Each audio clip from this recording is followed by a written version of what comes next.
تجھ کو چھوڑا کہ رسول عربی کو چھوڑا، بت گری پیشہ کیا بت شکنی کو چھوڑا، عشق کو عشق کی آشفتہ سری کو چھوڑا، رسم سلمان و اویس قرنی کو چھوڑا، اگ تکبیر کے سینوں میں دبے رکھتے ہیں، زندگی مثل بلال حبشی رکھتے ہیں۔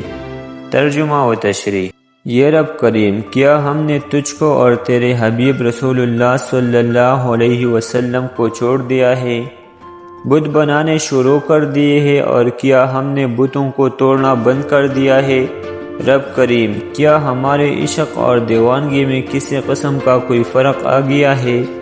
اور کیا ہم حضرت سلمان فارسی اور حضرت اویس قرنی کے طور طریقوں سے پیچھے ہٹ گئی ہے؟ ہم نے تو کوئی ایسا عمل نہیں کیا جس کی وجہ سے تیری رحمت کا رخ غیروں کی طرف ہو گیا ہے۔ ہمارے سینوں میں تو اب بھی اللہ اکبر کی اٹل سچائی کی آگ دبی ہوئی ہے، اور ہماری زندگی حضرت بلال حبشی جیسے ہی ہے، اور ہم تیرے محبوب صلی اللہ علیہ وآلہ وسلم کے عشق میں اسی طرح ڈوبی ہوئی ہے جیسے پہلے تھے، اور اسی طرح حضور صلی اللہ علیہ وآلہ وسلم کی محبت میں دنیا کی تکلیفیں برداشت کرنے اور صبر کرنے کے جذبے سے معمور ہے جیسے پہلے تھے۔